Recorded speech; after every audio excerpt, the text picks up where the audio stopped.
En el día de hoy vamos a empezar a hablar un poco de este tema de electricidad y de magnetismo, a lo que nos atañe en el curso de física, electricidad y magnetismo. La electricidad y el magnetismo son un par de fenómenos que han estado con la humanidad alrededor del ser humano desde el principio de los tiempos, desde que el ser humano adquirió conciencia, empezó a observar las manifestaciones de los fenómenos electromagnéticos. Todas las manifestaciones que el ser humano no entendía, inicialmente les daba unas atribuciones que eran debido a causas sobrenaturales, a causas o a la lógica o a los deseos en aquel momento se pensaba los dioses que controlaban todo, ¿cierto? Entonces es por esto que si nosotros nos remontamos a la antigüedad, todos estos fenómenos que ahora nosotros sabemos cómo funcionan, como por ejemplo los rayos, como por ejemplo las ondas electromagnéticas, como por ejemplo el efecto del magnetismo, antes eran atribuidos a lo que se conocían o a lo que se creían eran dioses, ¿sí? Sabemos ahora que los efectos electromagnéticos pues, nos rodean y son los que pueden y nos permiten tener un avance tecnológico que, que va más allá de simplemente un razonamiento o una voluntad divina.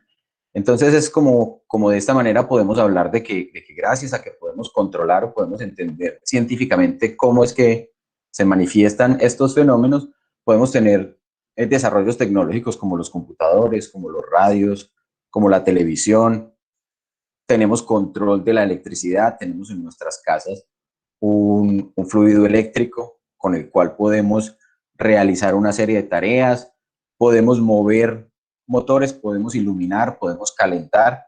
Todo ese tipo de fenomenologías se explican a partir de la física de electricidad y magnetismo. No solo eso, si nos devolvemos un poco más y si miramos biológicamente cuál es el funcionamiento de los organismos, nos vamos a dar cuenta que también las acciones como las contracciones musculares, como los impulsos nerviosos, las sensaciones, todos los sentidos también dependen de fenómenos electromagnéticos o de fenómenos donde está involucrada la electricidad y el magnetismo. Todos hemos escuchado tal vez que el corazón, por ejemplo, funciona gracias a unos impulsos eléctricos. El objetivo de este curso es que en algún momento podamos entender cómo es que esos pulsos eléctricos se generan y por qué es que el corazón funciona de esa manera. Si nos vamos un poco más allá, la química como tal, todas las reacciones químicas ocurren gracias a fenómenos que dependen o que son debidos a la electricidad.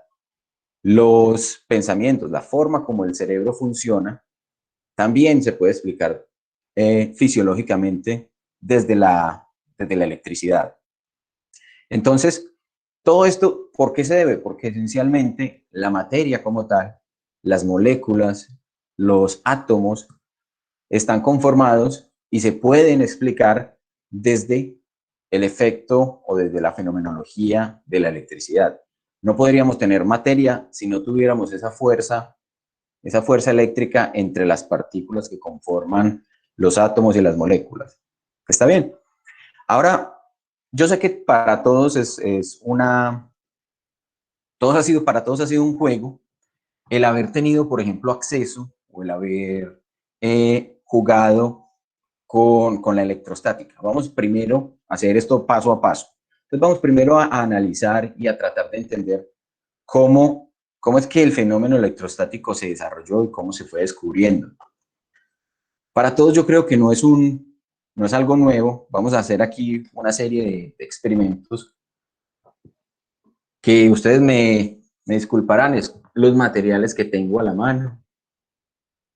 No es lo mismo si estuviéramos en el laboratorio o en un salón de clase con todos los recursos que la universidad puede tener disponibles, pero voy a inclinar un poco la cámara para que ustedes visualicen esto que tengo allí.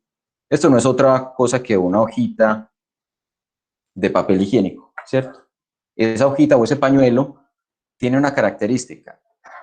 Resulta que si yo lo acerco, acá tengo un tubo que está hecho de un material polimérico, de polietileno, y el polietileno pues tiene ciertas características que en conjunto con el papel pues no va a tener ningún tipo de modificación, ¿cierto?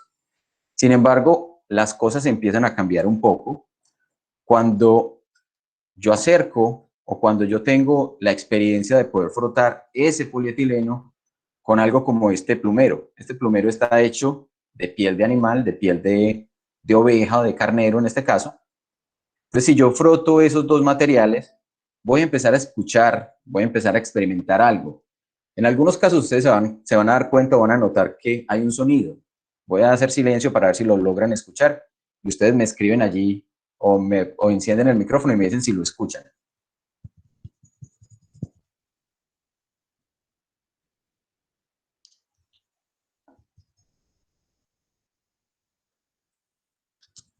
¿Lo escuchan? Sí, no.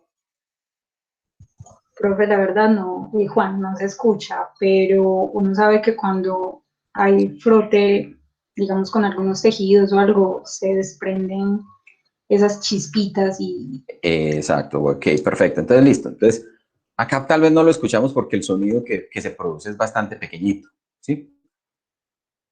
Pero sabemos que cuando frotamos un par de materiales, esos dos materiales empiezan a experimentar una serie de fenómenos, empiezan a comportarse distinto. Entonces vamos a ver ahora qué pasa con ese mismo trozo de polímero y el papel. Observen que el pañuelito ahora quedó adherido al trozo de polímero. Vamos a ver si con el pañuelo también pasa lo mismo. Sí, miren que pasa lo mismo con el plumero.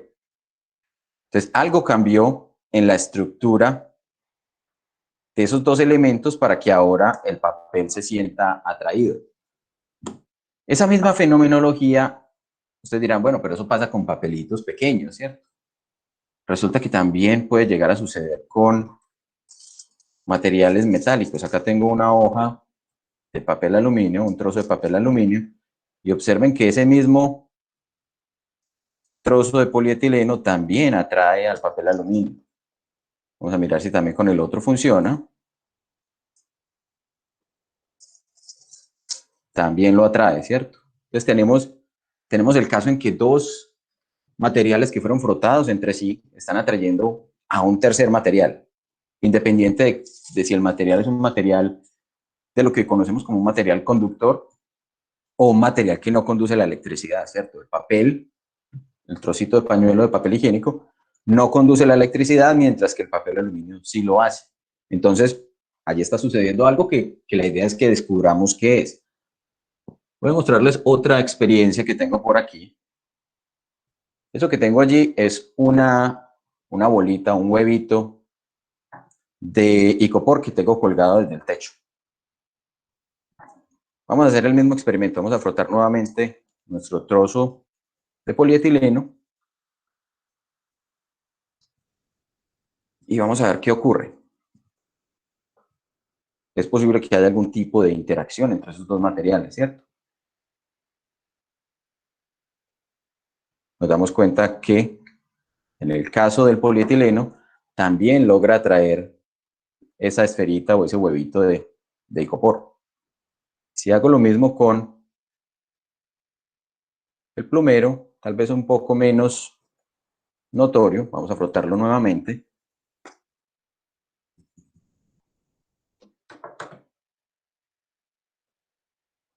Ligeramente, ¿sí? Pero también hay algo de movimiento. Podemos repetir la fenomenología con un globo de estos de látex. Vamos a mirar si con el globo funciona igual.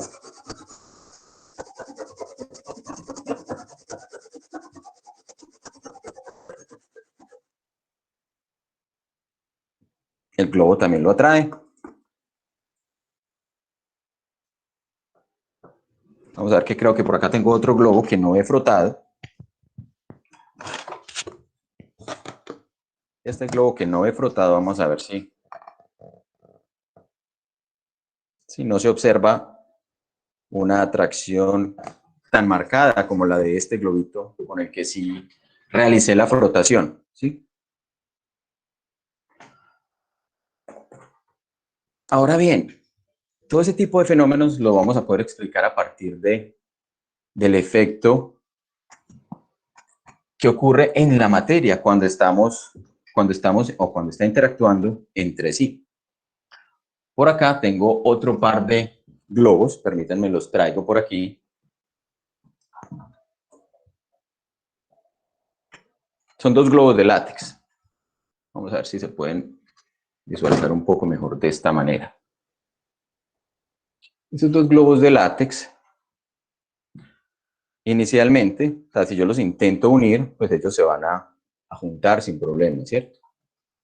Ellos van a, bueno, acá los estoy uniendo, los estoy haciendo flotar por medio de unos globos con helio. Pero miren que esencialmente esos dos globos permanecen relativamente cercanos. Ahora, ¿qué pasa, por ejemplo? Vamos a cambiar del material. Vamos a poner la otra cámara que se ve un poco mejor. Esta cámara se bloqueó. Volvamos a esta. Bien. Ahora voy a emplear un tubo de PVC. Y ese tubo de PVC lo voy a frotar con un paño.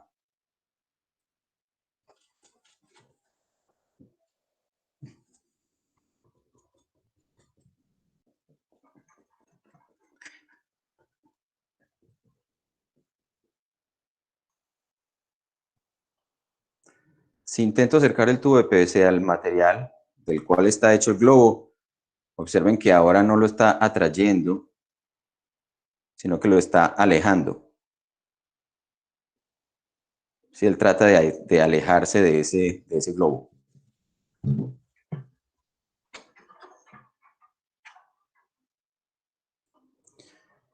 ¿Qué pasa, por ejemplo, si intento hacer lo mismo, pero después de flotar el globo? Vamos a mirar ahora si puedo frotar uno de estos globos con el paño. Si no, lo frotamos con el plumero.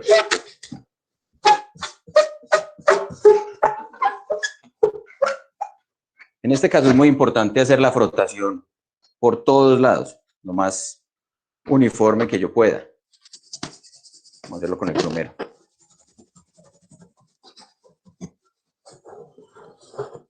Incluso se van a dar cuenta que algunas de las partículas del plumero se están quedando pegadas al globo.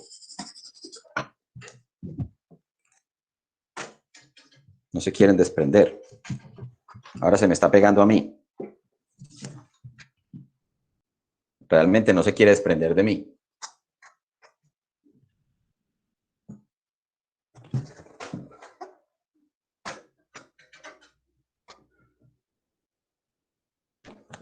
Frotemos el otro globo. Miren que lo está persiguiendo rápidamente, por todas partes, al plumero. No se quiere separar del plumero. Vamos a frotar el otro globo con el plumero también.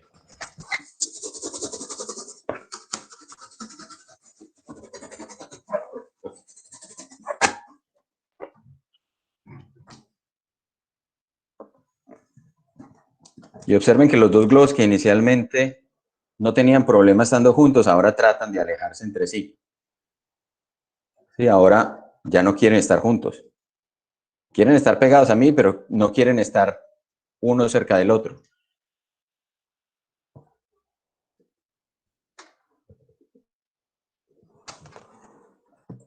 Listo. Vamos a quitar esto de aquí, que si no, no voy a poderles dar clase. Entonces, bueno, aquí tenemos una serie de fenómenos y de experimentos y de juegos que posiblemente todos en algún momento hemos hecho, simplemente desde que éramos pequeños, tal vez. No, ni siquiera tiene que ser en un curso de física o en una serie de experimentos con un fin científico. Muchas veces esto lo hacemos simplemente con el fin de jugar y de ver, digamos, alguna experiencia como bonita. Entonces, bien, este mismo tipo de fenómenos ya los conocían en la antigüedad, particularmente los conocían muy bien los griegos.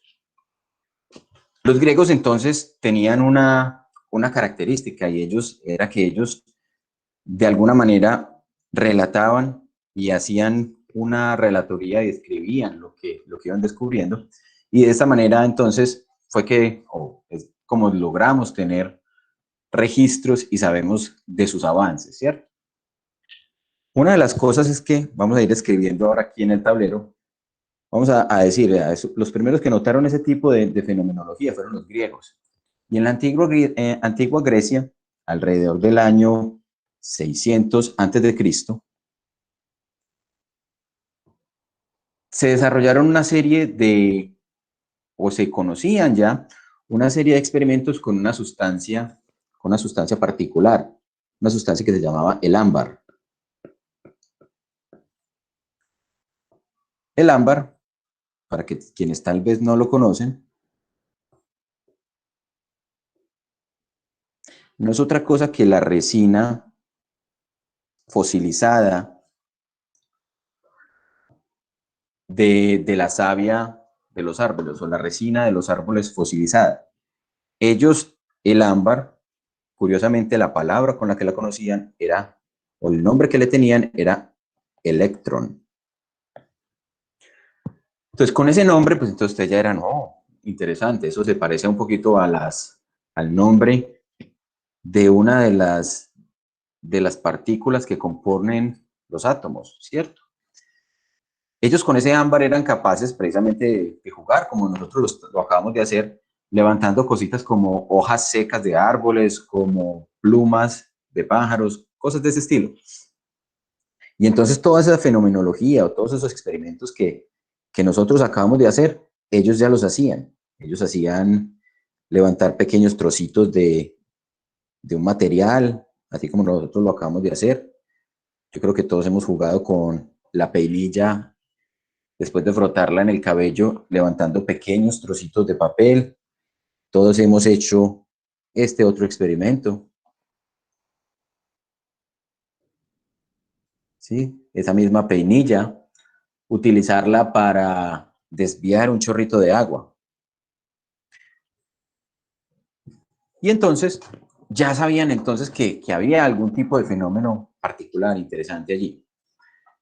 Sin embargo, muchos años, bastantes siglos tuvieron que pasar para que el ser humano, digamos, utilizara completamente como el uso, las capacidades que podía darle a este tipo de fenómenos que se encontraban en la naturaleza. Entonces fue casi que hasta el siglo XVI. En el siglo XVI, el hombre encontró que había otras sustancias que también tenían un comportamiento semejante. Entonces, otras sustancias también se comportaban de un fenómeno o de un modo similar a como lo hacía el ámbar. ¿Cuáles sustancias descubrieron en aquel entonces? Descubrieron el vidrio y descubrieron el caucho. El caucho, como ustedes saben, es también un extracto de un árbol en particular, del árbol de caucho. Ya para el siglo XVIII, esto empezó a tomar un poco más de formalismo científico y se empezaron a reconocer que había dos tipos de comportamiento. Esos dos tipos de comportamiento eran dos tipos de comportamientos eléctricos. A ese fenómeno lo llamaron electricidad. Y esa electricidad fue precisamente por ese nombre que tenía el ámbar, electro. Entonces, dos tipos de comportamientos eléctricos,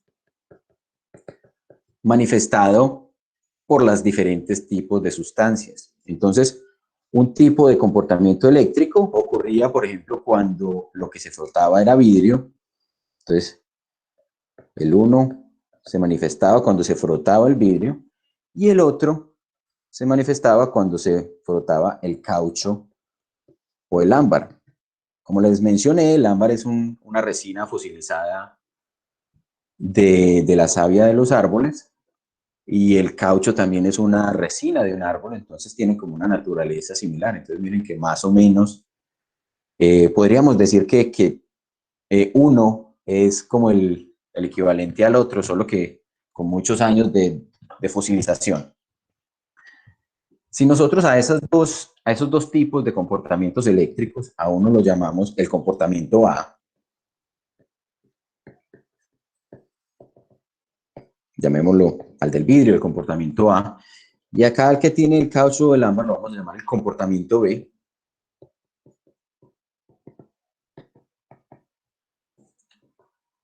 Lo que se descubrió, particularmente un científico tal vez un poco famoso por sus otros descubrimientos, que se llamaba Benjamin Franklin. Tal vez ustedes lo hayan escuchado mencionar como uno de los padres fundadores de Estados Unidos, pero Benjamin Franklin era más que un hombre de Estado, él era también un científico. Entonces, Benjamin Franklin descubrió que fácilmente cuando tenía dos sustancias que estaban impregnadas con ese tipo de comportamiento, entonces, si una sustancia estaba impregnada con el comportamiento A, repele a otra sustancia que está impregnada con el comportamiento A. Si tiene una sustancia que está impregnada con el comportamiento B, repele a otra sustancia que está impregnada con el comportamiento B. Sin embargo, cuando se tenían dos sustancias de comportamientos diferentes, A y B, esas dos sustancias se van a atraer entre sí. Esas dos sustancias sienten una atracción. Y les digo, o sea, la manera como él las llamaba era un impregnamiento, una penetración, porque para él el fenómeno eléctrico, más que una manifestación, era una especie de fluido. Entonces, él conocía o él decía, no, es que la electricidad es un fluido, es un fuego.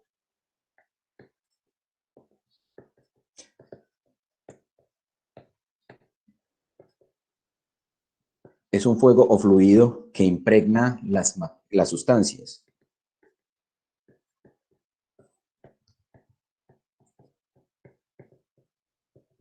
Entonces, de la misma manera como podríamos considerar, por ejemplo, cuando un objeto está mojado, ¿cierto? Está recubierto de un fluido, que en este caso puede ser el agua. Él decía, sí, la electricidad es un fluido y entonces recubre o impregna el objeto. Y entonces, si hay mucho fuego, si una de las sustancias tiene mucho de ese fuego, entonces, él decía, está cargado positivamente. Entonces, un exceso de fuego eléctrico, lo voy a poner aquí entre paréntesis, de fuego o fluido, ¿cierto? Entonces, ese exceso, a él lo conocía como, es un objeto que está cargado positivamente.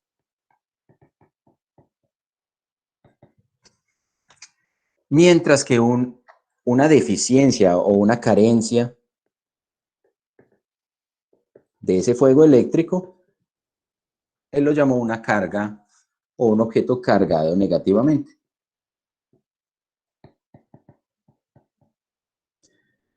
Entonces, esencialmente fue Benjamin Franklin quien, de algún modo, determinó el signo de eso que luego conocimos como carga eléctrica. Entonces, a esto le pusieron el signo positivo y a esto el signo negativo. Bien, ahora, ¿qué otro tipo de fenómenos nosotros podemos experimentar? Vamos a mostrar por aquí una imagen que fue esencialmente esto mismo con lo que iniciamos la clase del día de hoy.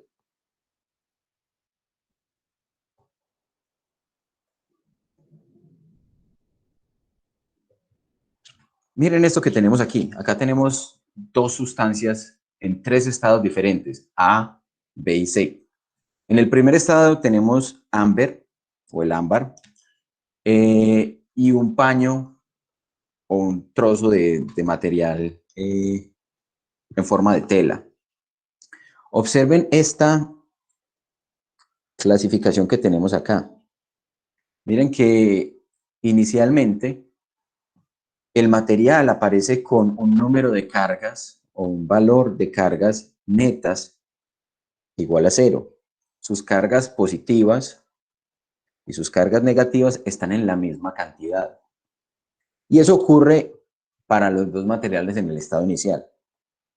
Este tiene más 3 y este tiene menos 3.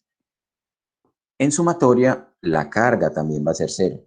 ¿Sí? Esa parte es importante. Entonces, en un primer estado, los materiales van a estar cargados de manera neutra. Entonces, las cargas o los materiales, las cargas más bien, digamos, las cargas de signos opuestos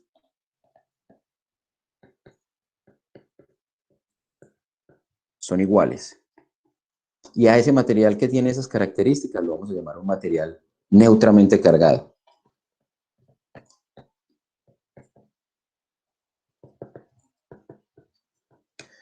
Lo que pasa en el estado B es que después de que tenemos ese proceso de frotación, observen que hay un desplazamiento de las cargas de un material al otro. En el estado B estamos haciendo la frotación del ámbar contra el paño y en el estado C vamos a observar que parte de las cargas que estaban en el paño se desplazaron hacia el ámbar. Entonces quedamos con esta condición. Miren que este inicialmente tenía dos cargas positivas, mantuvo el número de cargas positivas. Mientras que este tenía 3 cargas positivas, 3 cargas positivas. ¿Qué se desplazó? Este señor ganó estas 2 cargas positivas que se las acaba de ceder ¿quién? Se las cedió el paño.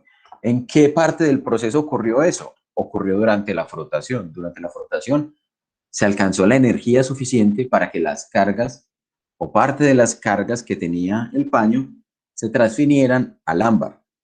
Y entonces, cuando ese tipo de fenómenos ocurre, hablamos de que ya los materiales ya no son neutramente cargados, sino que van a empezar a estar impregnados de ese fluido que llamaba Benjamin Franklin, ¿cierto?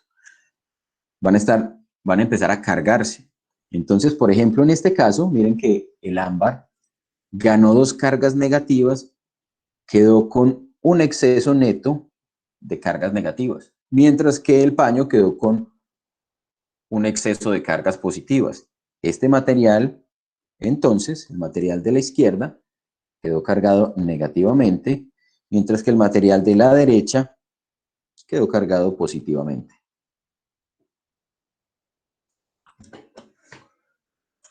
Tengan cuidado con esto que acabé de hacer. Esto con los colores no es una convención. Lo que es convencional es los signos. Entonces miren que por ejemplo yo utilicé el rojo para la carga menos y el azul para la carga más. En algún texto ustedes encontrarán que lo hacen al contrario, ¿sí? No pasa nada. Lo que importa es el número de cargas y el signo que esas cargas van a tener. Ahora bien, si nosotros nos devolvemos y empezamos a analizar cómo es la materia, nosotros tenemos una idea moderna de cómo son los átomos, ¿cierto? Inicialmente, los griegos también tenían una idea inicial de cómo estaba conformada la materia y decían que la mínima unidad de la cual podría estar conformada la materia se llamaba átomos, que precisamente en su etimología significa a, que es el prefijo que indica sin, y tomos, que significa división. Y entonces se decía que usted podía partir la materia en trozos cada vez más pequeñitos hasta llegar a una partícula que no podía ser dividida. Y a esa partícula la llamaron la partícula indivisible o el átomo. Ahora sabemos que bajo ciertas condiciones y circunstancias sí es posible dividir el átomo. Sin embargo, pues esto es algo que se sale de los conceptos y los conocimientos que vamos a adquirir en este curso de física, electricidad y magnetismo. Entonces, la idea moderna del átomo, sin embargo, sabemos que también lo podemos dividir, lo podemos separar en diferentes partes. Y es aceptado, digamos, de manera amplia que el átomo tiene 2 componentes principales, o para que un elemento Para que algo se llame átomo, tiene que tener un núcleo y ese núcleo tiene que estar rodeado. Vamos a poner por acá. Rodeado de una nube. Realmente esa idea de la nube es más una idea metafórica, más que una nube como tal. ¿Cierto? Se conoce como una región más bien, una región del espacio en el cual hay una probabilidad de encontrar una partícula que se llama el electrón. Entonces, en esa región del espacio vamos a encontrar una partícula que se llama el electrón. Mientras que en el centro del átomo vamos a tener principalmente una partícula que vamos a llamar el protón. Con respecto a las cargas de esas dos partículas, el núcleo del átomo, los protones, tienen una carga positiva, mientras que los electrones, que van a estar orbitando por allí en esa nube, van a tener una carga negativa. Entonces, esa es esencialmente la forma como entendemos ahora el átomo. Entonces, si nosotros tenemos en cuenta, digamos, la probabilidad y la mecánica cuántica, podemos determinar también cuánto miden los átomos, ¿sí? Y los átomos de los diferentes elementos tienen diferentes tamaños. Por ejemplo, vamos a hablar entonces del protón como tal. Resulta que el protón, ya dijimos, vamos a identificarlo con la letra P y el signo más para indicar que tiene una carga positiva. Sabemos que esto es de carga positiva. Y los electrones, vamos a llamarlo simplemente E, con el signo negativo. Y esto tiene carga negativa. Los átomos tienen otras partículas adicionales a protones y electrones. Esos protones y electrones, en algunas ocasiones, particularmente en el núcleo del átomo, están acompañados de unas partículas que se llaman los neutrones. Entonces los neutrones van a tener una carga neutra, entonces no tienen carga, y por lo tanto las propiedades eléctricas de cualquier átomo van a estar dadas únicamente en términos de la cantidad de protones y de electrones que tenga, particularmente de si tenemos electrones igual a la cantidad de protones o si tenemos más o menos electrones. Entonces, un átomo, los átomos son neutrales inicialmente.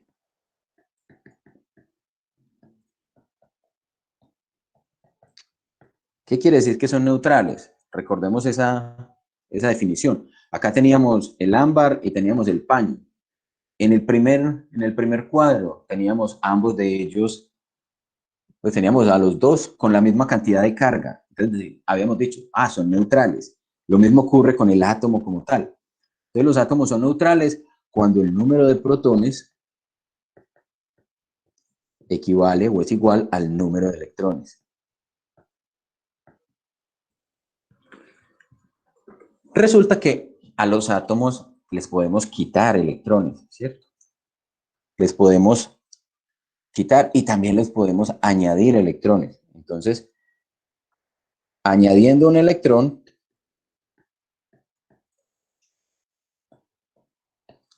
vamos a tener un exceso de cargas negativas. Entonces, ese átomo ya va a dejar de llamarse átomo y lo vamos a llamar un ion.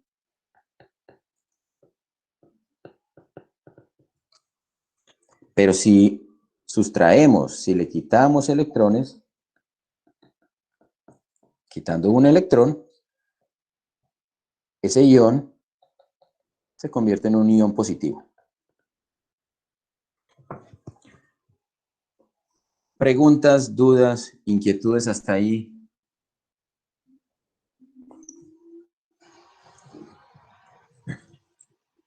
Si todo va muy bien, entonces me van diciendo también para saber que vamos bien. O que hay alguna... Todo claro, Juan. Listo. Me alegra que les vaya pareciendo claro. Entonces, muy bien. Vamos entonces a mirar a ver qué más tenemos para contar acerca de esto de los átomos. Resulta que los protones tienen una cierta masa, ¿sí? Vamos a empezar a hablar un poquito de las características de esas partículas, la masa del protón.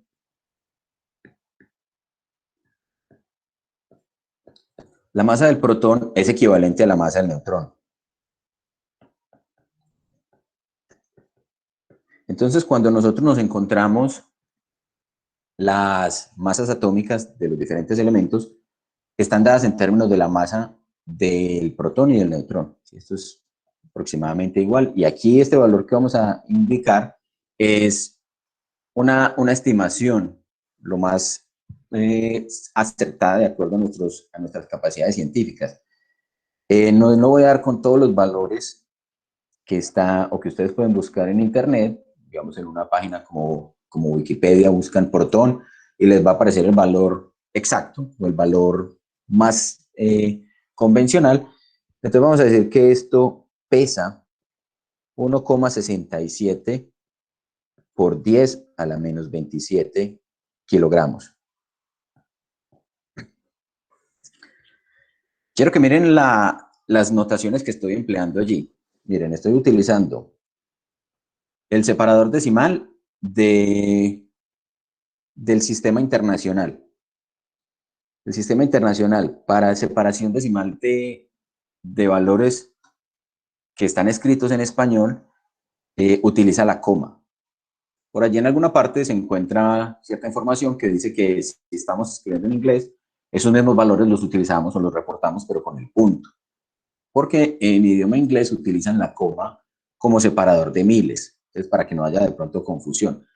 En el curso siempre vamos a utilizar el separador decimal coma. Estamos utilizando la notación científica, estamos utilizando potencias de 10. Y estamos dando las unidades de la magnitud que estamos reportando. Entonces, tenemos la cifra y tenemos las unidades.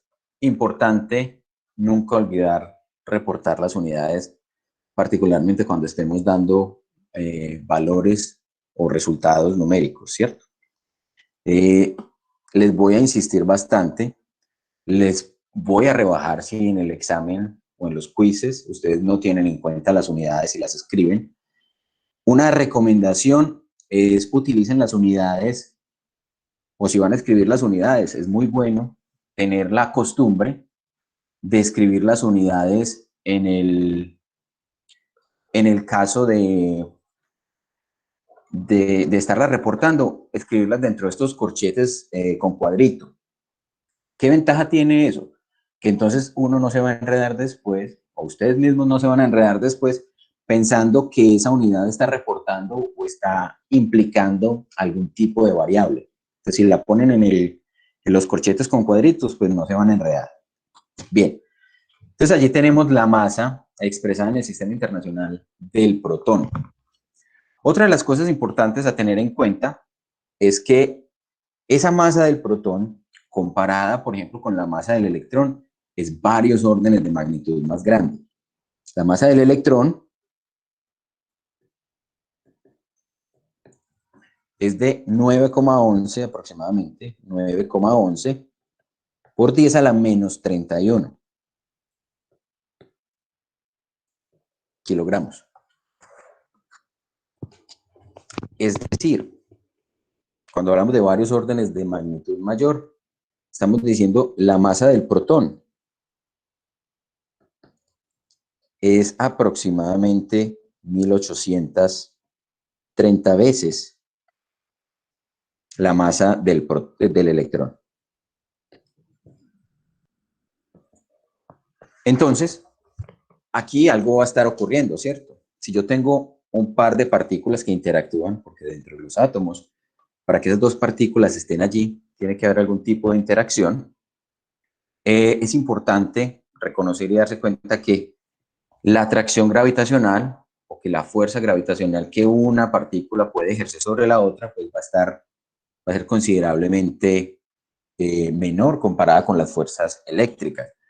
Y ahora vamos entonces a hablar de la característica. Si ustedes se dieron cuenta, dijimos que simplemente por añadir o quitar un electrón, cambiábamos las características eléctricas de los átomos. Ya dejaban de ser átomos y se convertían en iones.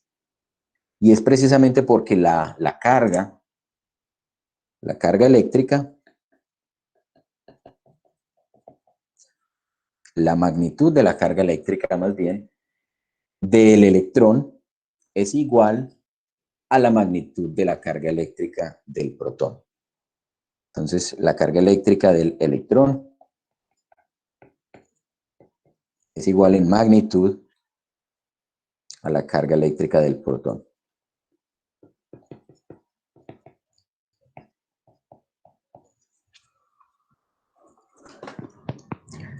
Con respecto a los tamaños de los átomos como tal, entonces vamos a copiar este átomo por aquí.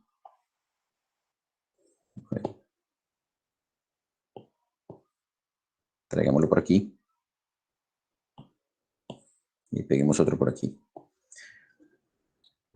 En el caso, por ejemplo, de los átomos, el átomo más sencillo, más pequeñito que vamos a tener es el átomo de hidrógeno. Lo escribo esto bien. Vemos que esto es hidrógeno. El hidrógeno va a tener un núcleo o el tamaño aproximado del protón. Sí, el átomo más sencillo de hidrógeno solamente tiene un protoncito. Su diámetro es de alrededor de 1,6 por 10 a la menos 15 metros.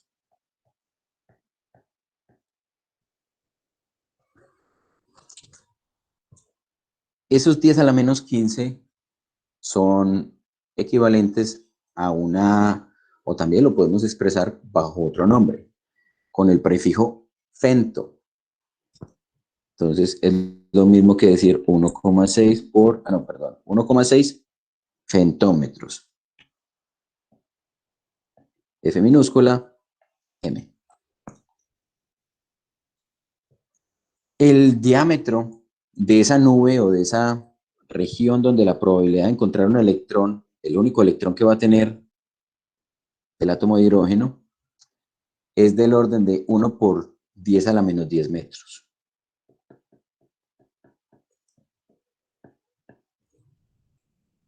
Si expresamos eso también en valores de acuerdo a la notación científica, ¿cierto? Utilizando los prefijos, esto sería 0,1 nanómetros. Es un tamaño bastante pequeño. Ahora bien, los átomos más grandes que se encuentran en la naturaleza, que no son hechos artificialmente y que son estables, porque esa es la otra cosa, los átomos cuando son tan grandes se convierten en elementos inestables, elementos que van a tener un comportamiento radioactivo.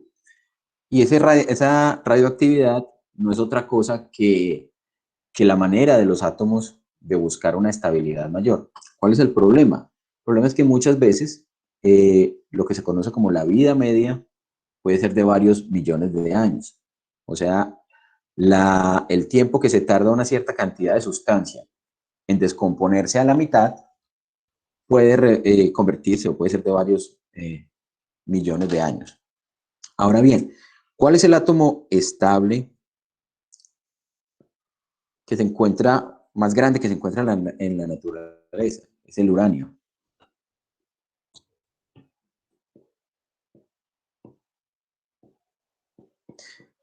Y el uranio tiene un núcleo. Este ya no va a tener un solo protón, sino que va a tener una combinación de protones y neutrones, ¿cierto? Vamos a poner por acá neutrones, digamos que estos son protones y neutrones. que van a estar en la misma cantidad, ¿cierto? Vamos a tener una cantidad igual de protones y neutrones y vamos a tener una cantidad equivalente de electrones, entonces para que sea estable. El núcleo de ese átomo de uranio, miren que el del hidrógeno era de 1,6 femtómetros, el del uranio es del orden de 15 femtómetros.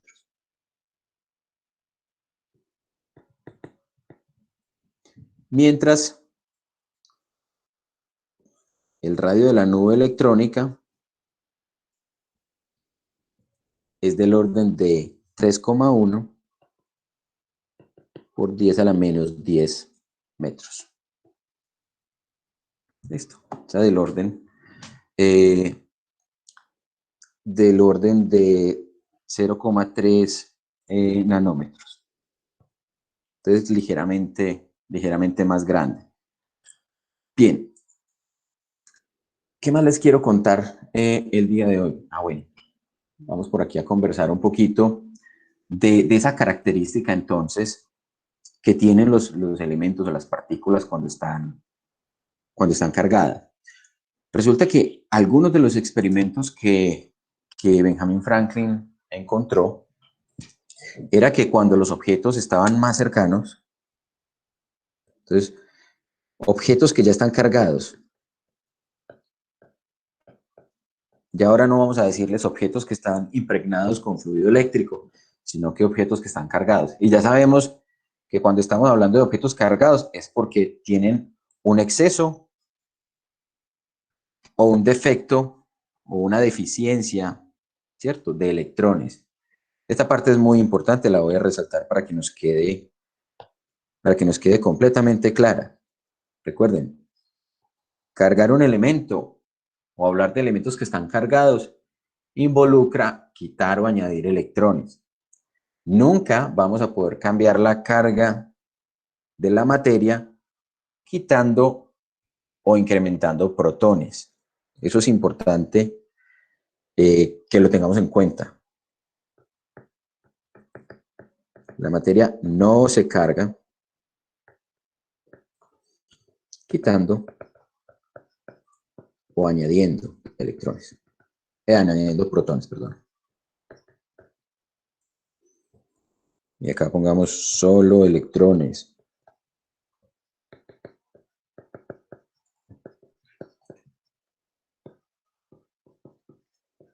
¿Por qué es importante tener eso en cuenta?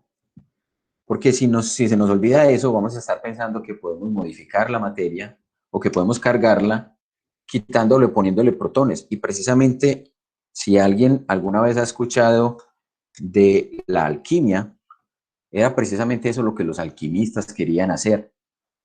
Si yo le logro quitar protones a un elemento, lo voy a convertir en otro. Quitar protones modifica un elemento en otro.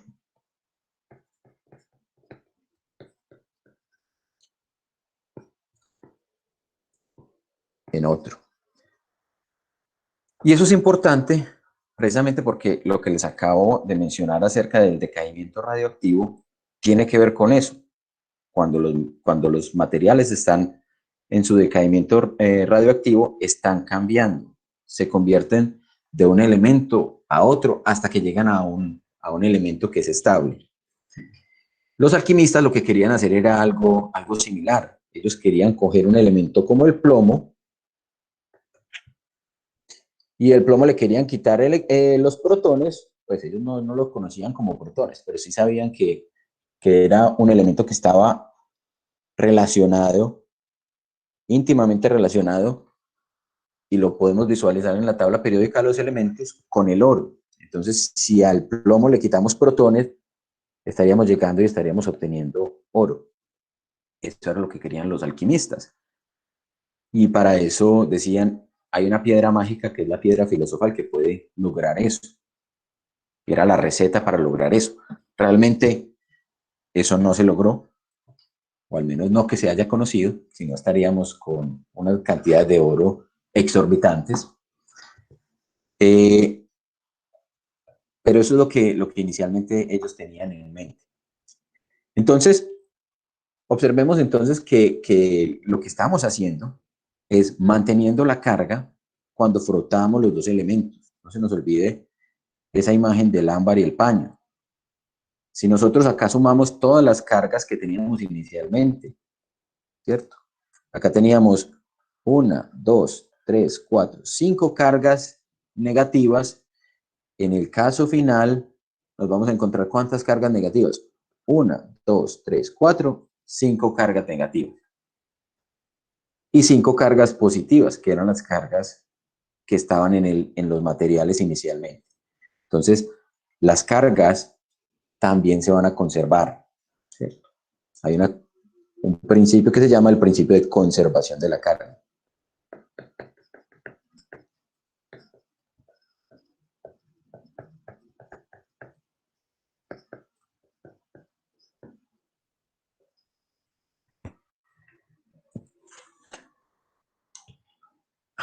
Se habrán dado cuenta que entonces algunos de esos elementos con los que jugamos al inicio de la clase conservaban esa fenomenología de quedarse cargados después de que eran frotados.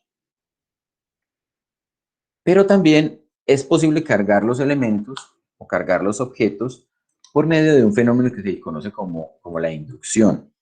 Entonces vamos a hablar de ese fenómeno de inducción.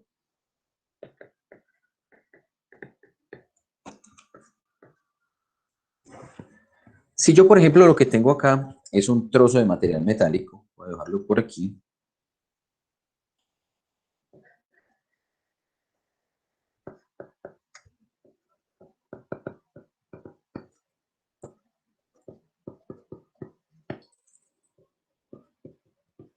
Este es un material metálico.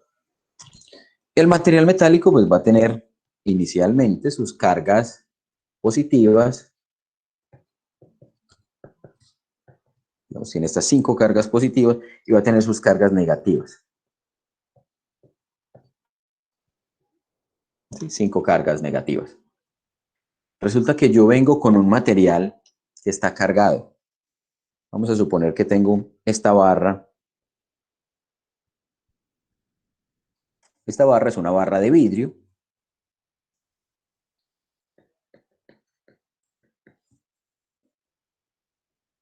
Y esa barra de vidrio la froté. La froté con algún material y le quedó un exceso de cargas al vidrio.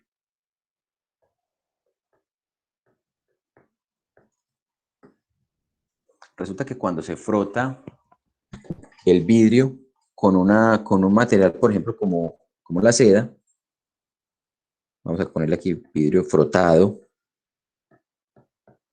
con seda, las cargas negativas del vidrio se transfieren a la seda. Entonces el vidrio queda cargado positivamente, ¿cierto? Aquí va a tener un exceso de cargas. ¿Qué pasa entonces cuando yo hago el procedimiento? Vamos a duplicar esto para que observemos qué es lo que ocurre. Resulta que cuando yo tomo ese vidrio y lo empiezo a acercar, me lo traigo hacia la seda, perdón, hacia el material metálico, estoy trayéndolo, me estoy moviendo en esta dirección. Las cargas del material metálico que estaban por allí van a decir, no, yo quiero, o yo me siento atraído a esa región, en azulito. Eso.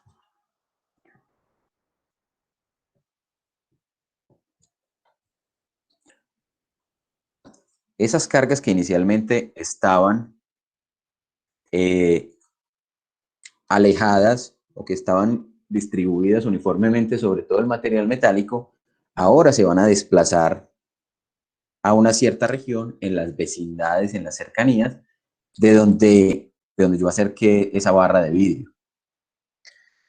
¿Qué ocurre entonces? Pues seguramente algunas de las cargas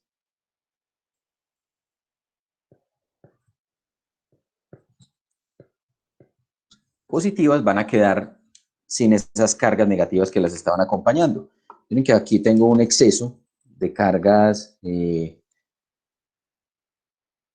de cargas positivas, vamos a complementar, puse 3 más, pongamos 3 más por acá.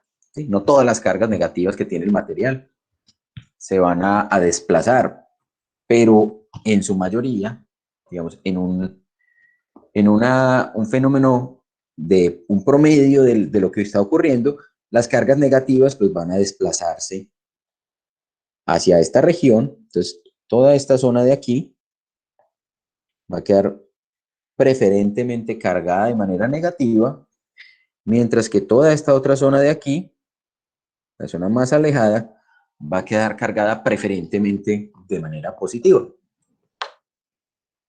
Entonces, resulta que eso es un fenómeno que pasa muy fácilmente con los materiales que son o que tienen una característica que se conocen como materiales conductores. Los materiales metálicos tienen esa propiedad.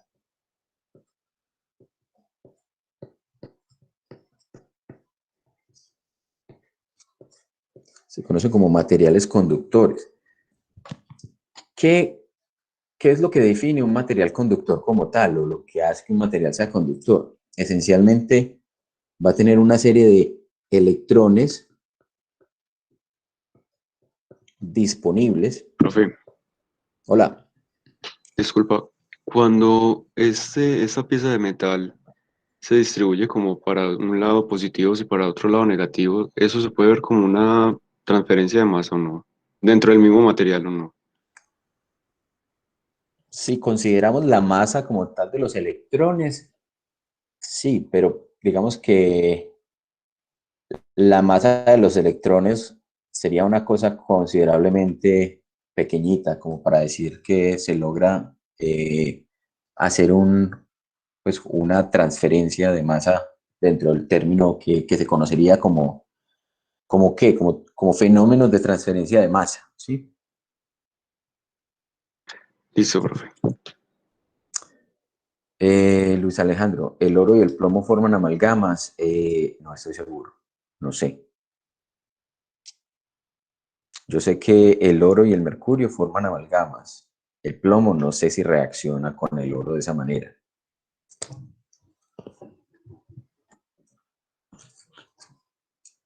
Bien, entonces como les decía, en los materiales conductores la característica fundamental o característica principal es que vamos a tener una serie de electrones disponibles que dependen principalmente por la forma o la distribución en la cual los electrones rodean al núcleo de los materiales metálicos, y es que hay unos electrones que están por allá en la última capa de valencia, ¿cierto?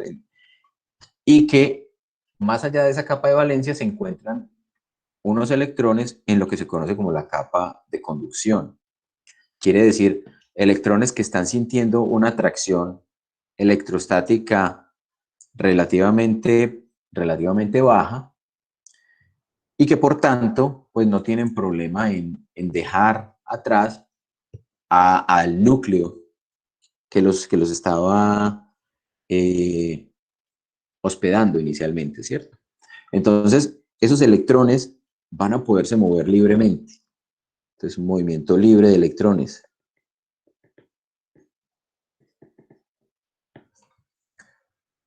Eso es Juan, esencialmente. Hola. una pregunta. Un ejemplo de eso puede ser también cuando, pues, si es ese tipo de ejemplo, cuando muchas veces apagamos un televisor LED que está, LCD que está caliente y pasamos nuestra mano. ¿O qué tipo de fenómeno ocurre allí? Cuando apagamos una pantalla y pasamos la mano, ¿qué es lo que experimentas, Samuel? Experimento que hay como atracción y por lo menos pues, físicamente uno se le paran los pelitos y siente como que, uy, ¿qué pasó aquí? O Exacto, bueno. cuando uno está cargado con algo y alguien lo toca y siente esa sensación como que, hey, ¿qué pasó? Me pateaste en el codo más que todo, muchas veces. Ok, listo. Eso es una muy buena forma de experimentar esos fenómenos que son debidos a la electrostática. Permítanme, les muestro aquí una animación para entender un poquito qué es lo que está pasando. Vamos a ver por aquí, a ver dónde la tengo. Esta. ¿Están viendo la animación?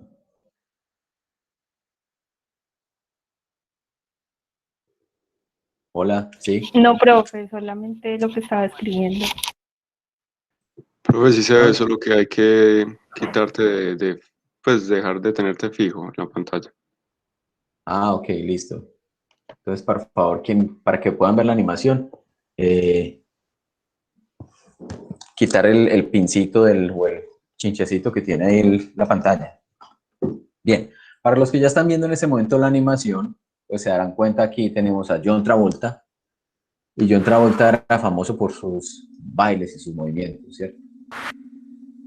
Miren que cuando está parado aquí sobre esta superficie, la superficie del tapete, y empieza a friccionar, está ganando electrones. Pero llegará un momento en el cual esos electrones o la cantidad de cargas que él tiene van a desplazarse, van a viajar más allá de simplemente quedarse allí en su mano. Miren que entre más lejos lo tenga la mano, pues tengo que generar una carga mucho más alta para que esa descarga pueda ocurrir.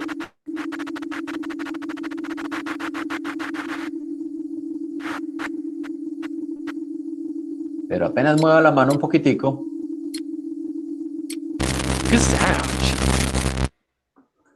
todas esas cargas van a saltar de su dedo y van a descargarse. Si esta mano la tengo acá muy cerquita, no necesito una frotación tan intensa para que las cargas vayan y se descarguen en otro sitio, ¿sí? Ese fenómeno, ¿por qué ocurre? Ocurre esencialmente porque lo que las cargas tratan de hacer es neutralizarse o encontrarse con las cargas del signo opuesto o con regiones donde puedan tener o donde se puedan encontrar cargas del signo opuesto.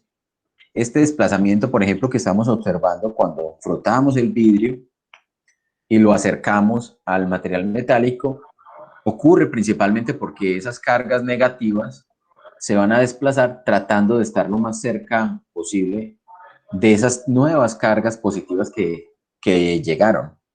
Para ellas es mucho más fácil irse hasta esta región, hasta la región más negativa, que seguir acompañando sus núcleos alrededor, ¿cierto?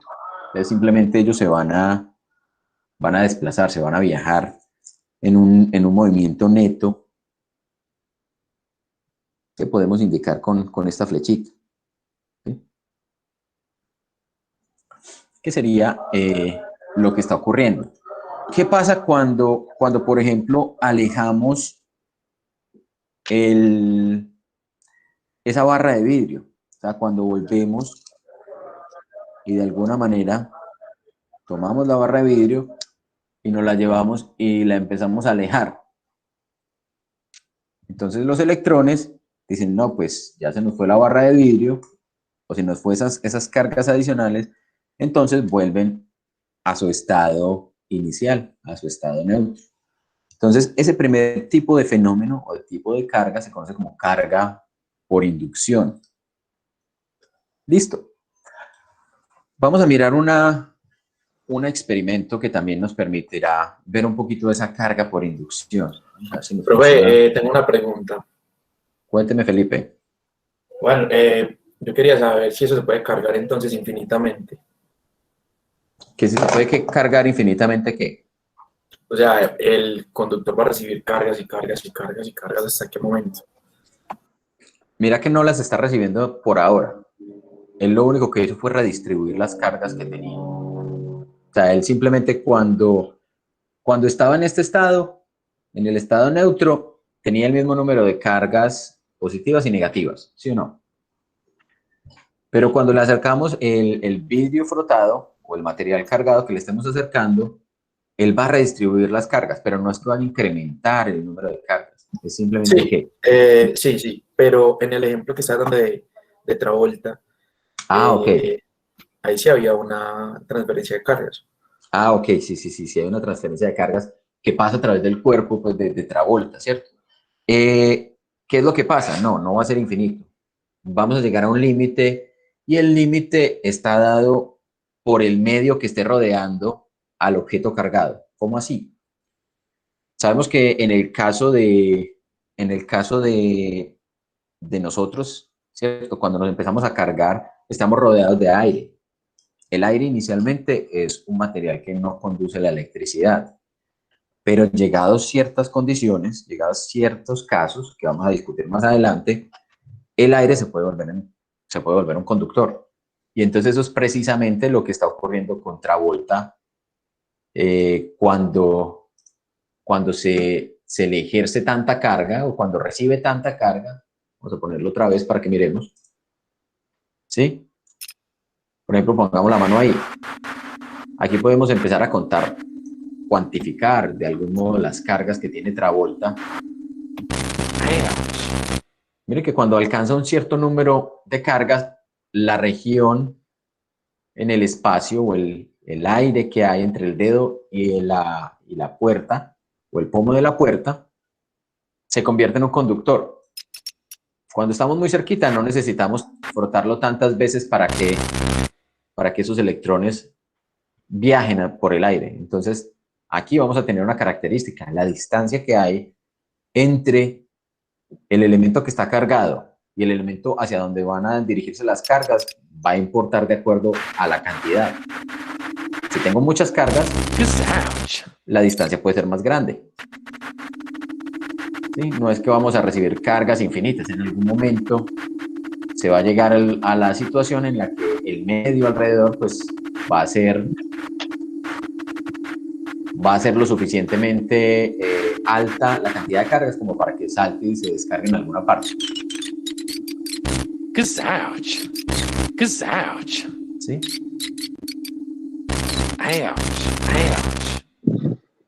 Bien.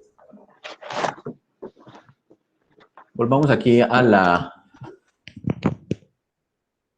al dispositivo que les quiero mostrar. Algunos de ustedes ya lo conocen. Bien. Este dispositivo que tenemos acá es una versión casera de un instrumento que se conoce como el electroscopio. El electroscopio, observen que no es otra cosa que un conductor. Ese conductor o ese alambre de cobre que está allí está conectado en su extremo a un par de laminitas, de papel aluminio colgadas de un clip. O sea que también hay un camino conductor que une las laminitas de aluminio con la parte superior. El frasco de vidrio es simplemente para protegerlo un poco de la influencia de corrientes de viento, ¿sí? Para que de pronto cuando yo aquí esté hablando, el aire que sale de mis pulmones pues no afecte el experimento. Ahorita habíamos jugado con una barrita de PVC. Miren que a ver, un poquito esto. Cuando pongo la barrita de PVC, pues realmente no pasa nada. ¿Sí? Pero cuando lo froto con el plumero,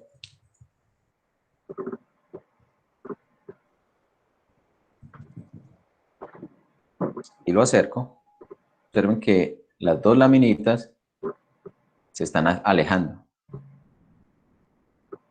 ¿Sí? Y que no estoy ni siquiera tan cerquita. ¿Sí se alcanzan a observar las laminitas? Lo movemos un poquito para que de pronto se visualice diferente. A medida que me voy acercando, observen que las laminitas se empiezan a separar entre sí. Y no estoy tocando el electroscopio, no estoy tocando esta parte superior con el tubo. Eso es carga por inducción. Ahí estoy cargando por inducción el electroscopio. El año pasado, en el semestre virtual que tuvimos, algunos de ustedes elaboraron un electroscopio, sus compañeros que vieron el curso conmigo elaboraron uno para mirar este tipo de fenomenologías. Entonces, este semestre simplemente vamos a explicar aquí qué es lo que está ocurriendo, qué es lo que está pasando. Miren que inicialmente tengo un material conductor que está en la parte inferior, que son las laminitas de aluminio, el clip y el alambre de cobre hasta la parte de arriba. A esto le di esta geometría para poder tener una región donde una vez yo acerque este elemento que está cargado, pueda tener cargas o pueda tener una mayor región de cargas.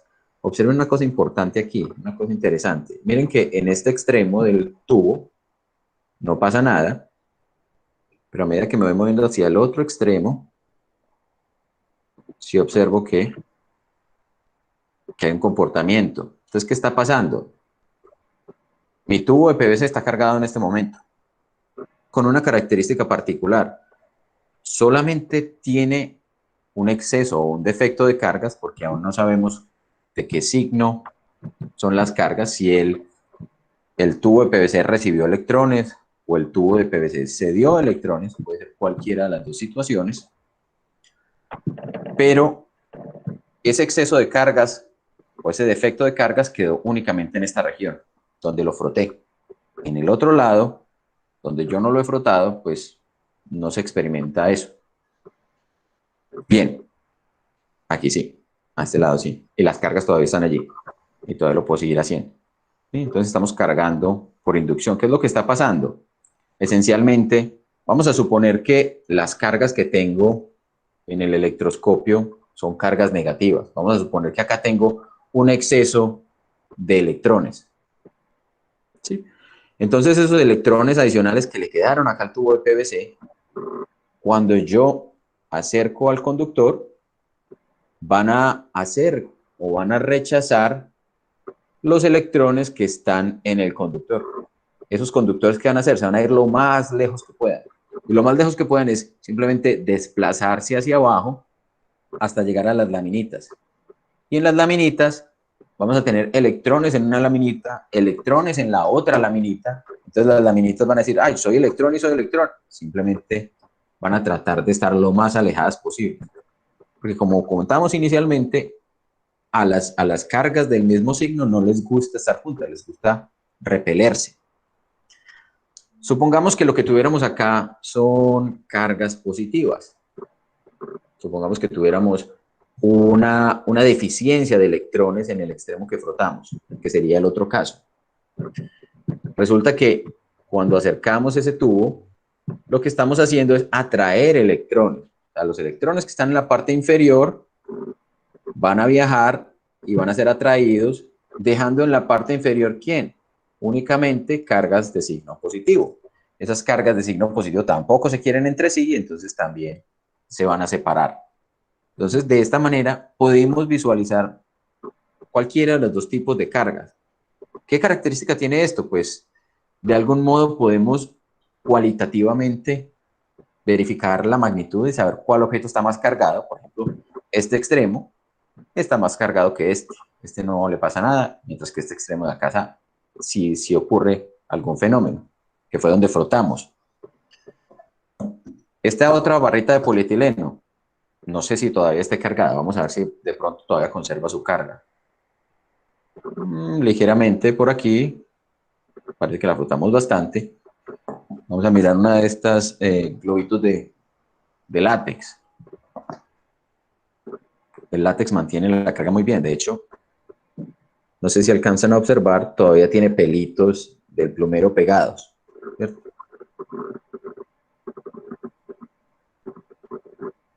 En algún caso, pues en algunos casos, cuando tenemos globitos de látex pequeñitos, se pueden incluso pegar a la pared o se le pegan a uno al cuerpo sin necesidad de ningún tipo de adhesivo. Simplemente la fuerza electrostática entre los elementos, entre los objetos, hacen que se quede allí. Entonces miren que con este globito es una cosa impresionante. Bien. ¿Alguna duda con respecto a eso? Hola, sí. Sí, una pregunta. Aquí se puede observar bien porque las laminitas pues hacen parte de la configuración y se separan, o sea, aíslan Sí. entre pero en el caso de que fuera solo la barra, igual esas cargas positivas o negativas que queden ahí se estarían repeliendo, pues también hay una repulsión ahí, entonces ¿se organizan solo en una zona o se van a distribuir a lo largo de la configuración, pues digamos de esa barra, por ejemplo? Digamos que se van a concentrar en la zona donde tengan o donde estén más cerca de elementos o de objetos con la carga distinta, ¿cierto? Con la carga diferente. Ellos tratan de estar lo más cerca posible. Les quería mostrar otra cosa. Este tipo de fenómenos, miren que cuando yo lo toco con la mano, mi cuerpo actúa como una tierra. Eso es una expresión que se utiliza en todo lo que tiene que ver con electricidad y en circuitos eléctricos. El concepto de tierra lo que es una fuente infinitamente grande de electrones o un sumidero infinitamente grande de electrones. ¿Cómo así? Mi cuerpo está de algún modo conectado con el suelo, así haya una capa de aislamiento entre la tierra directamente y mi cuerpo. Esa capa de aislamiento puede ser la suela de los zapatos o las medias, porque el cuerpo humano también conduce las cargas eléctricas. Entonces, a través mío, es posible que esas cargas eléctricas en exceso se vayan a neutralizar, o sea, vayan a adquirir la cantidad de electrones que les hace falta o vayan a deshacerse de la cantidad de electrones en exceso que tengan. Eso que les estoy diciendo es esencialmente porque vamos a hacer un experimento donde les voy a mostrar lo siguiente. Miren que en este momento las laminitas están separadas. Esta bomba está supercargada, está chispoteando por todos lados. Observen que cuando vengo con la bomba, con el globito, las laminitas se mantienen separadas, ¿cierto? Si yo hago lo siguiente, me acerco con el globo, toco con el dedo, miren que se unieron las laminitas. Quito el dedo y me llevo el globo, las laminitas quedaron separadas. Ahí están volviendo a juntarse porque se están neutralizando con el aire circundante.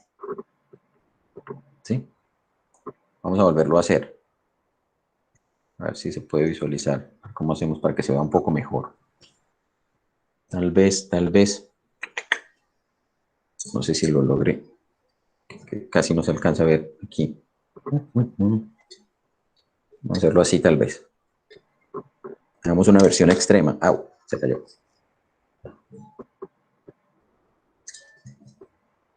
Así se puede visualizar un poquitico mejor. Eso que les acabo de contar. Si no funciona, no me culpen. Eso no lo había intentado. Bueno, se puede caer. No. A ver, ¿qué me lo sostiene? Vamos a sacar el celular. Estamos visualizando las laminitas, ¿cierto? Bien, ahí se alcanza a visualizar las laminitas. Acerco el globo cargado, toco con el dedo, quito el dedo, me llevo el globo y las laminitas quedaron separadas.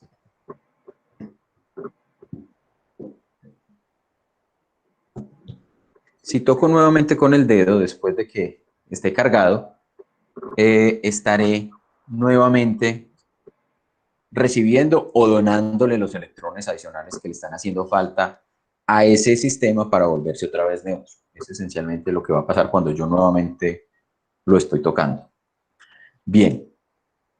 ¿Alguna inquietud con respecto a ese aparatico, a ese juguetico?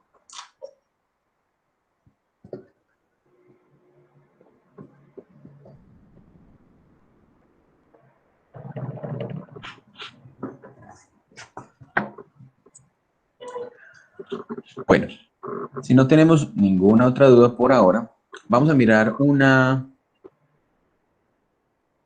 animación. Yo les comparto la pantalla por aquí. Y quito esta cámara que se tostó. Bien, esta animación que tenemos acá, o este video que tenemos acá, nos va a mostrar un fenómeno a continuación, y es básicamente acá en la parte superior, tenemos una barra metálica. Una barra que en este caso puede ser aluminio, puede ser acero. En cualquier caso es un material que es conductor y está soportado en una plataforma que tiene muy baja fricción, o sea que puede rotar muy fácilmente. Es importante esto de la baja fricción porque en muchas ocasiones la fuerza o las fuerzas que se experimentan a nivel electrostático no se logran evidenciar en toda su magnitud porque otras fuerzas que pueden estar presentes en los objetos, como por ejemplo la fricción o la gravitación, pueden, digamos, de algún modo ocultarlas, ¿cierto? Entonces aquí tenemos esa barra sobre una plataforma de baja fricción y lo que vamos a hacer es mostrar qué pasa cuando una barra que está siendo frotada se acerca a este elemento. Entonces, no solamente vamos a tener la situación de que la barra o de que los electrones que están en esa barra se van a redistribuir, sino también que es posible que la fuerza que está experimentando sea lo suficientemente grande. Aquí en el experimento están mostrando dos tipos de materiales diferentes, dos barras que están siendo frotadas con diferentes o que son diferentes en cuanto al tipo de carga que están experimentando. Una de ellas, por ejemplo, se está cargando positivamente. Miren lo que ocurre cuando se carga positivamente. Esa redistribución de los electrones hace que los electrones se acerquen o queden en la región más cercana y entonces van a experimentar una fuerza atractiva. Y es por esa razón que la barrita se va a desplazar.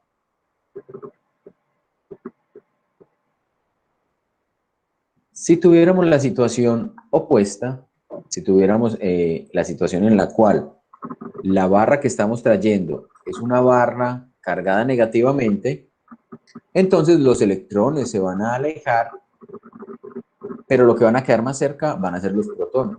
Y entonces también vamos a tener una situación donde la carga o donde la barrita se va a ver atraída al elemento frotado. Entonces en ambos casos vamos a tener atracción, independiente de si tenemos un elemento que está cargado positivamente o negativamente con respecto al material que lo estamos acercando.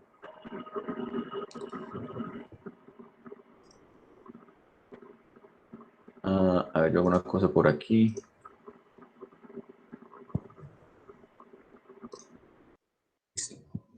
Bien.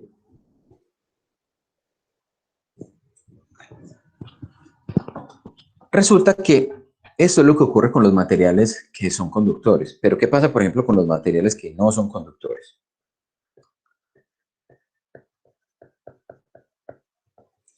Los materiales que no son conductores van a tener un comportamiento de algún modo similar. En el caso de los materiales no conductores, los electrones no pueden dejar a sus átomos, no se pueden desprender y moverse libremente por todo el cuerpo. Y entonces lo que vamos a tener es que pegado de su átomo, o sea, si miráramos cada uno de los átomos, vamos a tener una configuración como esta. Vamos a dibujar por aquí.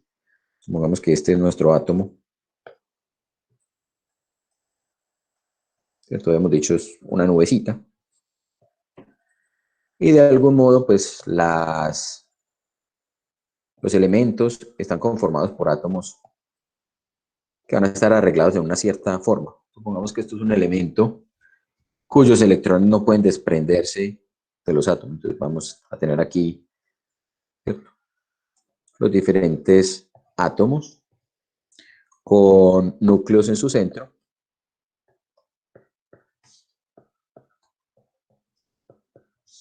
Y con cargas o con electrones alrededor. Resulta que cuando, por ejemplo, acercamos un material cargado, si bien los átomos no se pueden separar, ¿cierto? Los electrones no pueden dejar a su átomo, sí vamos a tener o sí vamos a experimentar este tipo de comportamiento. ¿Cuál comportamiento? Vamos a duplicar esto. Vamos a ponerlo por aquí y vamos a traer un elemento cargado. Vamos a decir, este es mi elemento cargado.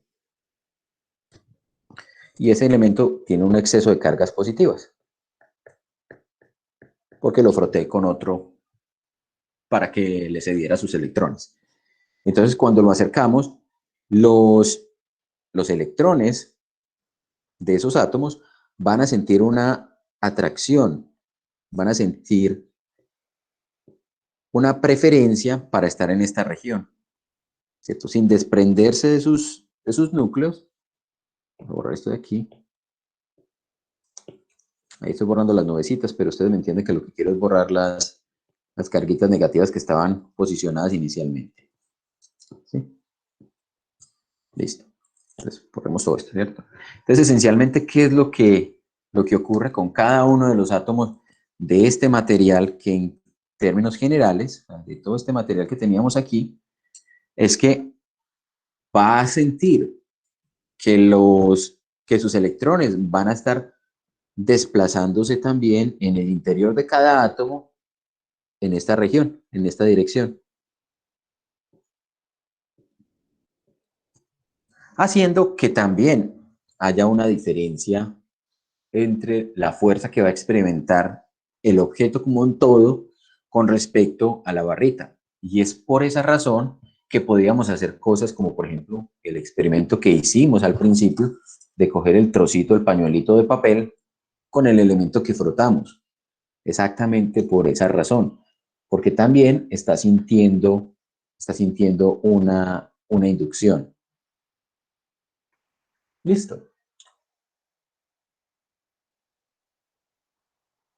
A ver, no sé si de pronto hay preguntas por aquí. Estoy viendo. A ver.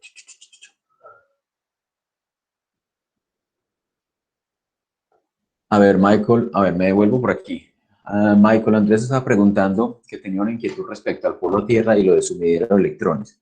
Bueno, con respecto al sumidero de electrones es cuando un objeto está cargado y tiene un exceso de electrones, la manera de neutralizarse es deshaciéndose de esos electrones. Entonces, una manera de hacerlo es llevando esos electrones a lo que se conoce como un sumidero o, ¿cierto? Un sitio para descargar, para deshacerse de algo. Entonces, como piensa en una especie a ver cómo lo expresamos. Un agujero donde puedes echar objetos, elementos, cualquier cosa así. En este caso, lo que estamos haciendo es deshacernos del exceso de electrones, mandándolos a un sitio donde ellos se encuentran mucho más confortables, y es en este caso es la Tierra. La Tierra sí está cargada neutramente, por eso de esa manera se puede considerar que es o un sumidero o una fuente. ¿Cómo es que un sumidero o una fuente? Precisamente porque si yo tengo un exceso de electrones, los puedo enviar allá, pero si me están haciendo falta electrones para neutralizar un objeto, pues también los puedo tomar de allá. Entonces la Tierra se considera por esa razón neutra. Pero digamos que la magnitud de cargas que tiene la Tierra la hace tan grande que perder esos cuantos electrones, o perder esos millones de electrones para neutralizar un objeto cargado, no le está cargando no le está cambiando su característica de neutralidad. Listo.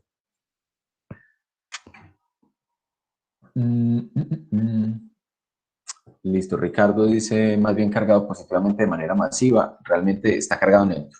Eso es la definición de la Tierra, es una carga neutra donde puedo tomar o deshacerme de electrones. ¿Listo? Tantos protones que eso no hacen un cambio significativo. Perfecto, Ángela, esa es la idea. Esa es la idea.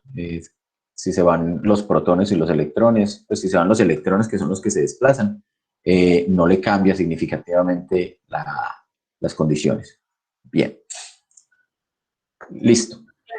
Juan, en este caso, digamos que el papel, con el ejemplo del principio, el papel actuaría como la grafiquita aquí del no conductor. Ujú. En este caso, el vidrio y el PVC, ¿qué sería? Dado que sí se pueden cargar positiva o negativamente. También son materiales no conductores. Lo que pasa es que, digamos que los materiales, todos los materiales tienen una característica y es que pueden recibir un exceso de cargas que se va a quedar alojada en la superficie.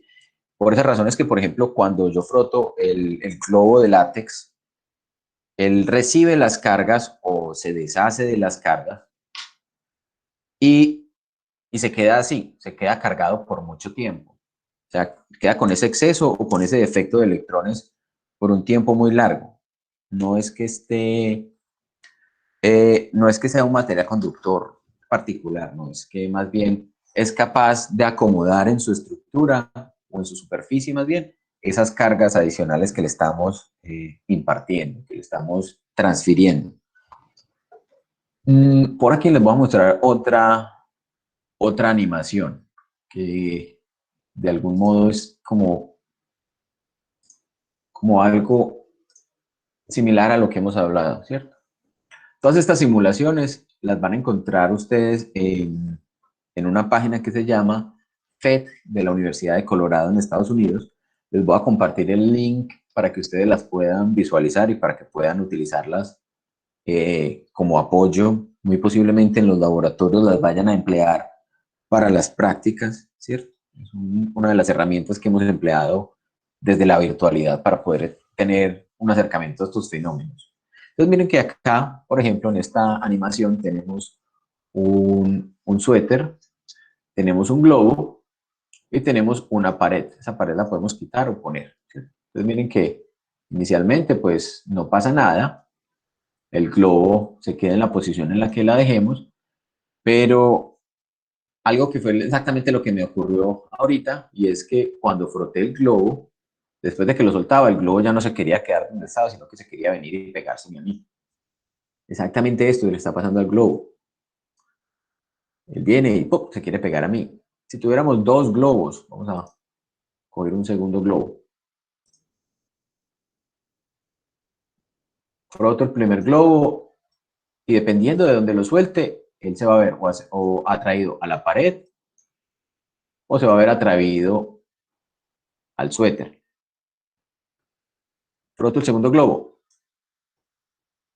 Miren que cuando trato de acercar el primer globo al segundo, el segundo globo trata de alejarse, ¿cierto? Ellos tratan de no estar pegados, que fue precisamente lo que les mostré también con los dos globos que ya una vez recibían carga, ya no querían estar cerquita. Ellos quieren estar lo más alejados posibles. Vamos a ver qué es lo que está pasando. Vamos a mirar. Si miramos todas las cargas, que le activamos esta opción, nos daremos cuenta que inicialmente todos los objetos, el suéter, el globo verde, el globo amarillo, la pared, todos tienen el mismo número de cargas positivas y negativas. Resulta que cuando hacemos la frotación, en este caso, el globo verde recibe parte de las cargas negativas que tenía el suéter.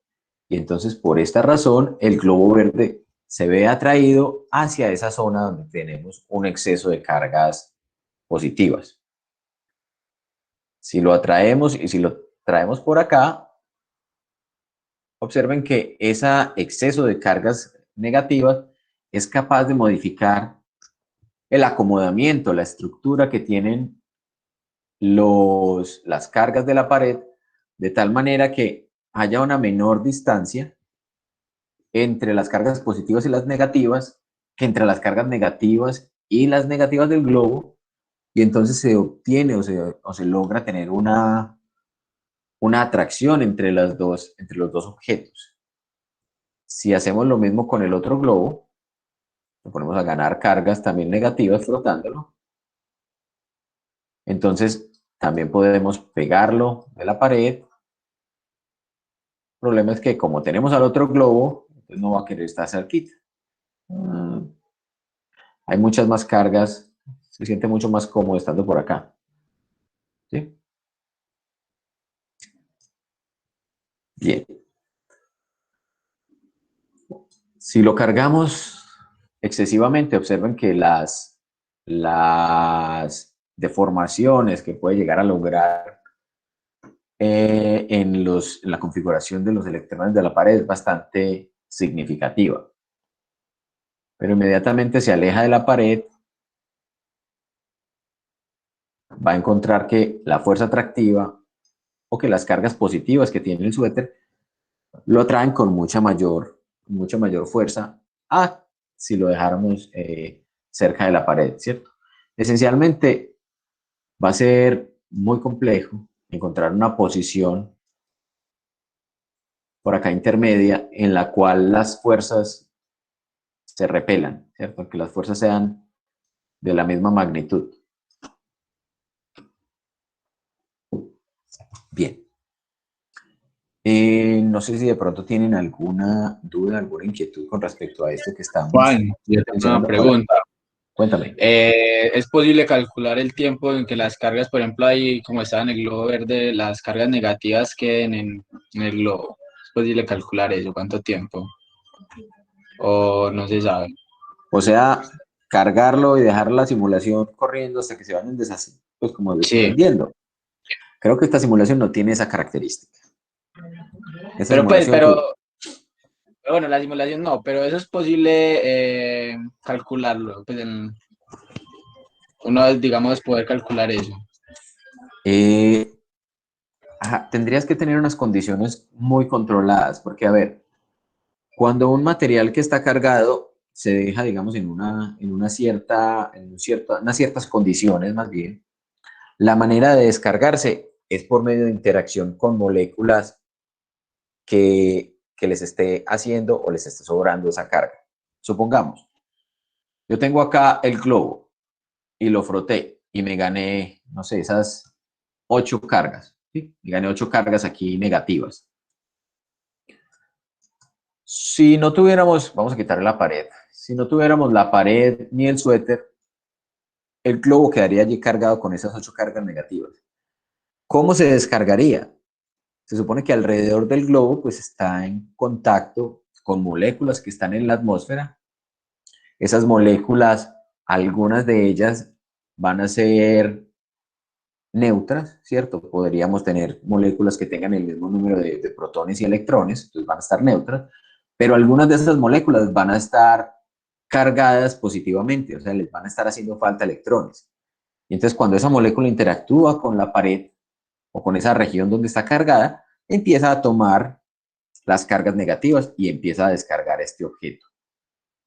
¿Cuál es el problema? Que no conocemos las condiciones de la atmósfera y en la simulación que tenemos allí, pues seguramente quien la simuló y quien programó no se puso como a ponerle algo que es meramente especulativo y que dependerá mucho ¿cierto? De las concentraciones de gases, de las partículas que estén allí interactuando, etcétera, como para decir, sí, es que si lo dejo allí un montón de tiempo, estas moléculas de dióxido de nitrógeno que está cargada positivamente va a tomar uno de los electrones.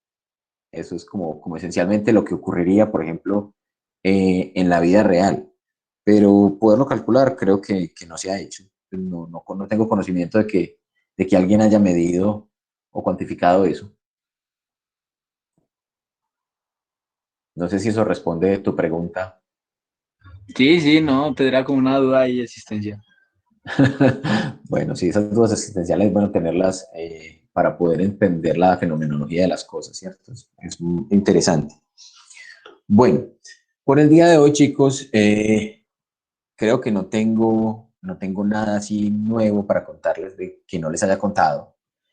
De todas maneras, esta parte de experimentos de electrostática son cosas que ustedes pueden experimentar y que pueden conocer un poco por medio de experimentos y experiencias muy sencillas, ¿cierto?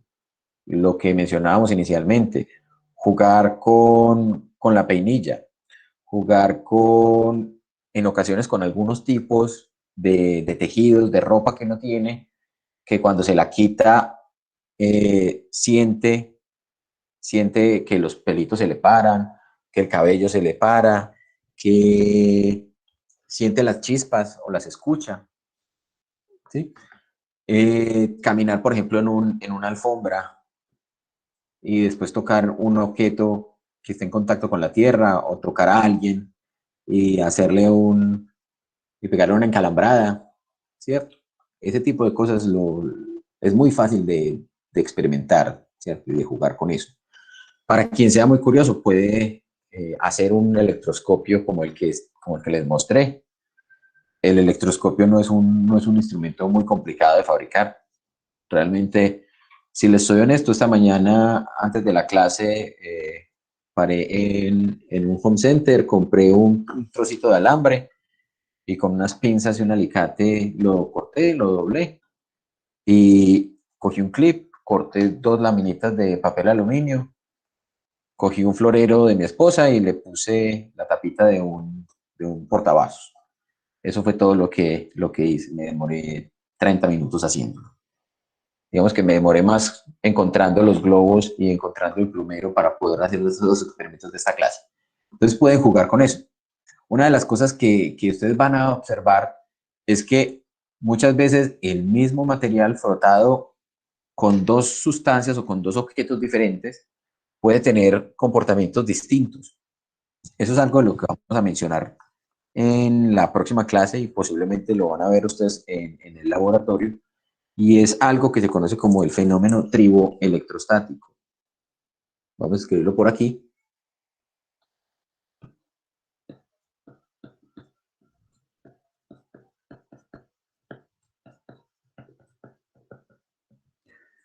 Tribo tiene que ver con fricción.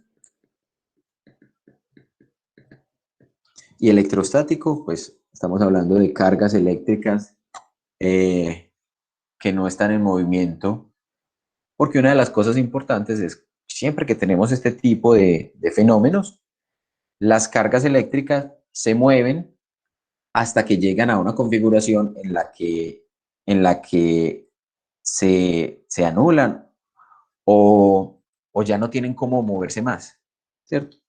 Entonces se quedan estacionarias. Entonces por eso se conoce como electrostática. Y esta parte tribo quiere decir que los materiales, cuando los frotamos, adquieren cargas eléctricas. Resulta entonces por ejemplo, si yo froto un trozo de vidrio con un paño de lana, se va a comportar distinto o va a adquirir más o menos cargas o va a adquirir cargas de un signo o del otro, así lo froto con un paño de seda, por ejemplo, o con algodón.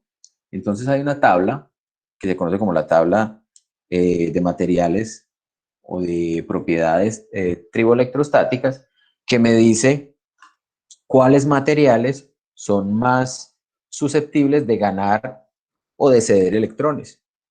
Entonces, si yo froto un material que esté más arriba en la tabla, es más susceptible de que ceda sus electrones con respecto a un material que está más abajo en la tabla. Entonces, yo puedo tomar, por ejemplo, madera con lana y observar qué ocurre. Puedo tomar papel con PVC, ¿cierto? Todo este tipo de combinaciones. Y es bastante interesante poder visualizar y poderse acostumbrar a esos fenómenos. Juan, ¿Alguna otra pregunta? Sí, cuéntame, Juan Esteban. sí, yo tengo una pregunta. ¿Puedes poner por favor otra vez la simulación? La de De los la globos. última simulación, sí. Permítame un segundito, lo busco otra vez. Espérate, que la cerré. Ah, no, por aquí está. Ya. Es que no sé si les faltó en la simulación o si lo hicieron a propósito, pero si uno frota el globo con la pared no se transfiere nada. No, porque algunos materiales tienen la característica de que no son buenos ni recibiendo ni cediendo electrones. Entonces, en este caso, la pared o la combinación entre pared y globo no hace que las cargas se transfieran del uno al otro. Y entonces por esa razón allí la simulación lo muestra de esa manera. Ah, listo. ¿Sí? No todas las combinaciones funcionan tan bien, ¿sí? Por eso las tablas de triboelectrostática pues muestran materiales comunes, pero no todas las sustancias tienen esa característica. Gracias. Listo. Bueno, si de pronto no hay más preguntas, Juan, voy a... Hola. yo tengo una por curiosidad. Yo estaba Cuéntame. recordando que eso, pues en el colegio habían mencionado un poco sobre ese contexto histórico, pero yo recuerdo que mencionaban a Tales de Mileto. A Tales de Mileto lo mencionan con el ámbar, ¿cierto? Es posible que sea de esos griegos que se relacionan con ese fenómeno, pero por eso les decía yo inicialmente los griegos, porque digamos que mucho del conocimiento que se tenía en aquel entonces eh, se perdió con el paso de los milenios, con el paso de los siglos, y entonces de pronto quedan simplemente algunas referencias, alguna de ellas podrá ser de Tales de Mileto, no estoy seguro, tal vez. Pero todavía allí no distinguían entre protón y neutrón, ¿cierto? No, para nada. Ellos simplemente observaban y veían que cuando frotaban el ámbar con materiales como la lana, por ejemplo, mira que son dos materiales naturales, eran capaces de atraer elementos y objetos pequeños, como por ejemplo las plumas y las hojitas de los árboles, ¿cierto? Hojas secas. Juan, en ese caso es porque es bomba, pues el látex con la pared, pero en el caso de una persona que se pueda transferir, al tocar la pared, ¿transferiría ese exceso de cargas o no lo haría? Dependiendo del tipo de pared. Realmente depende del tipo de pared. Muchas veces el material de la pared puede tener, digamos, algún tipo de mineral que permita que se pueda transferir la carga fácilmente. Otras veces simplemente no pasa, sino te quedas cargado hasta que tocas algún otro objeto por el cual la carga sí pueda transferirse fácilmente. Muchas gracias. Listo. Voy a parar la grabación, chicos. Si quieren, podemos seguir conversando, pero